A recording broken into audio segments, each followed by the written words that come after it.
Good day, good evening, all. Hope you're all sweller than aloe gel. And today I've got a story for you. This is the one that was written a little bit over 5 years ago, posted March 26, 2019. I'll have the story in the link to the story if you want to read it in the description. Without further ado, here is the Enormous Mailbox. Lillicoy Lane is a respite for outcasts, evidenced by the eccentric and obtuse homes vying for definition with overgrown lawns. Laissez-faire lifestyle is encouraged since white picket fences and artificial emerald green yards of yore only serve to alienate the good people. Years had passed since the era when negative competition had reigned, and there now resided a prevailing air of amity. Cardinals had come to roost on warm oak boughs as spring ushered in sunshine and a rosy state of mind for the denizens. Sherry Salad and Richard Salsa, two long-time musically minded residents of Lillicoy Lane, had already begun their practice after a shortened workday. 3 houses in on the north side, Salad finessed her honey-coated harp in angelic reverie, while Salsa coaxed his inner warrior through his trombone 3 houses in on the south side. The pair tended to harmonize despite their initial intentions of solo production. They both performed at the Lillicoy block party and jointly organized a town-wide fruit festival when summer swells found the neighborhood. An untrained eye might think the pair were lovers, but the truth was that their comfortable spouses encouraged their friendship for the betterment of the community. Friendships like theirs held up the entire neighborhood as if Lillicoy Lane hovered above it all on a floating isle. Salad and Salsa's sonic canvas met the school bus, which arrived at the lane's entry on this glorious Friday afternoon, while a virile Chip Carroll barbecued kebabs for his wife and incoming daughter Mary. Mary and her friend Betty Sue, a couple of 8-year-old girls, live on the lane and regularly gambol through the neighborhood when they return home from school. Weekend whimsy brought an exuberance to their play this afternoon, otherwise unmatched during the remainder of the week. Do you want to sleep over tonight, Mary? Tell your dad. Mrs. Goswell didn't give us homework, and I'm sure you will cave. Piped the wide-eyed Betty Sue, sprinting ahead with a brazen smile. Dad, can I sleep over Betty Sue's tonight? We have no homework this weekend, and I did all my chores yesterday. Hollered Mary with a wave at her proud papa. Chip chuckled and yelled at the racing girls. Sure, honey. Betty Sue, would you like to have kebabs with us in a half an hour? Nearing the cul-de-sac now, Betty Sue peered back at Chip and screamed a wholehearted, Yes, Mr. Carroll. Mary caught up with her infectious friend, and they giggled with glee, slapping hands in victory for s'mores, pillow fights, and the slew of slumber party tropes that awaited them. Betty Sue began to run backwards, teasing her mate to keep up with her reckless pace. Rounding the cul-de-sac now, Mary looked ahead with dilated eyes of alarm at her friend's path. Look out, Betty! Screamed Mary, which caused Betty Sue to whirl around. She glimpsed an enormous titanium protuberance before slamming into the ground unconscious. Grim and gray, Dale McCollum peered out from his lair at this development with rigid curiosity from the living room. Dale, you jerk! How could you install that behemoth of a mailbox without expecting something like this to happen? Go out there and get Betty Sue an ice pack. I'm calling the ambulance, erupted Sally McCollum en route to the landline. No, my sweet. Let them resolve this. She simply was not paying attention, and this is a lesson every person learns at some point, whispered Dale, as he began the hollow-hearted retreat to his study. Sally stamped her foot and glared at her husband, shooting intense beams of heat at his back. She spat, I cannot take your aversion to people any longer.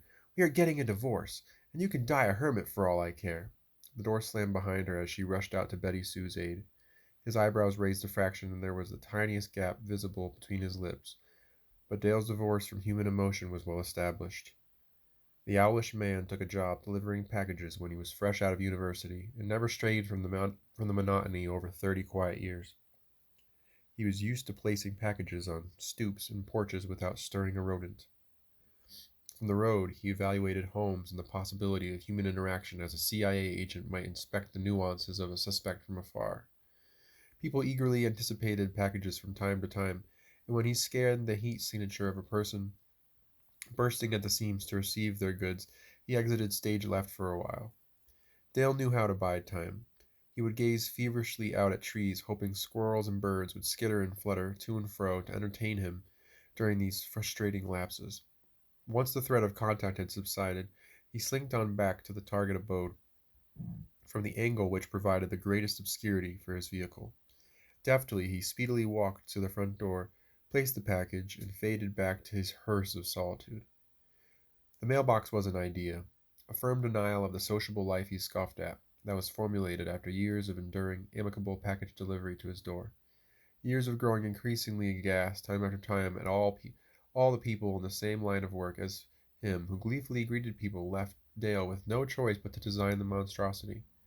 He vowed their plastic palace behavior would be kept at arm's length forevermore. He contacted a mason and had the massive mailbox built post haste. The receptacle was large enough to fit all of Betty Sue and Mary, quite snugly to ill effect. This boded well for his agenda as he enjoyed woodwork in his free time, and with such spaciousness, the deliverer could quite easily fit materials for entire projects in the box. He was fortunate to sustain a career with a deafening allegiance to silence and solitude. He was lucky to live in a country where this behavior was allowed if one was clever about how they plied their trade. He is now quite possibly the loneliest man on the planet, with his exasperated partner on the way out, staring at a world rife with drama from behind the glass. How did it come to this? He wondered aloud in his study. A crushing door shadowed his moment aside. Sally stormed past his study and began feverishly packing her clothes. She bellowed from their dingy closet. I'm going to hole up with my parents until I can find a real partner. Good luck keeping all this together without me. Silently, her spouse on the fringe came to her side and in a hushed tone uttered the words, "But, Sally, you can't leave. I love you." Sally dropped a pair of jeans, found his eyes, and retorted, If you love me, Dale, then why on earth has it come to this? A real partner takes responsibility for their choices and propels their partner forward. All you do is drag me down. For heaven's sake, we have never even been to the annual fruit festival right out our front door that everyone else relishes. The beaming sunlight Lilicoy Lane had bathed in all day found a swarm of clouds at her reply. "That fruit festival is for squares, and you know it. Salsa and salad are posers. They have this stupid festival every year to perpetuate their impossible love," spat Dale, who ruffled his hair in frustration. Please, they are not squares. Look at Klaus Schwartz, the father of the girl you ostensibly injured, I might add.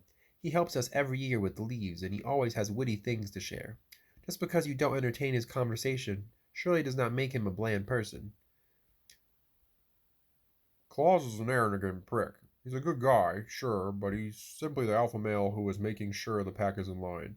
I could see it in those beady brown eyes of his. Sally sighed openly at this and shook her head. I don't get it. I just don't get it. He does not strike me as the type at all. Look at all the community work he does with the homeless. He's just friendly. Are you honestly jealous of Klaus? Dale glowered at her question. He barked, "Jealous of that nincompoop? You cannot be serious." Sally resumed packing her clothes at his grotesque response. Long, late afternoon shadows began to creep in the room as if a demon was afoot. Realizing his existential turmoil, Dale stumbled along. "Oh, come on, babe. This is ludicrous. Klaus is fine, and his daughter was unlucky today. These things happen." They do happen, and when they do, I expect my loved one to take responsibility and behave admirably, not like a cavern dweller terrified of the light. She shook her head and turned away and began gathering her jewelry from the chest in the closet. Dale took a moment to analyze the gravity of the situation, as he was wont to do, before lowering his gaze to his shoes. He gulped and then squeaked, I know how difficult it must be to live with me at times, but I have provided for you, and I'm willing to change." Stricken by Ajita at his vagueness, and she shook her head and began to pace the room. What does change mean? I've heard you say this countless times before, and I need to know now. What does change mean? A sonorous, deep breath, harkening back moments prior to their marriage, found Dale's body. Arms akimbo, he made a knowing sigh and relinquished his expectations of life on mute. "All right, fine. It has come to this. I'll make an effort to form friendships with other people besides you for the health of our marriage." He rolled his eyes in submission to the sensible life tugging at his coattails for so long. Sally grabbed her chest as if to hold on to the moment. Awestruck, she gave him a warm hug. Tearing up now, she said, "You can start by going over to the Schwartz's place and apologizing for your damn mailbox when they return from the hospital." He promptly released her and proceeded to move with conviction toward the vestibule. Seemingly taken over by a deity, he began to tie his shoes with surety. "Where are you going, Dale?" Sally questioned him with disbelieving eyes from the living room. Dale smiled and in his same renewed voice stated, "I'm going to find the Schwartz family at the hospital. I have to make things right again." Alright, y'all. Hope you're enjoying story time. I'll make one for you soon. I don't know if it'll be a story or not. God bless you and your loved ones. And let's go make stuff. Alright, later.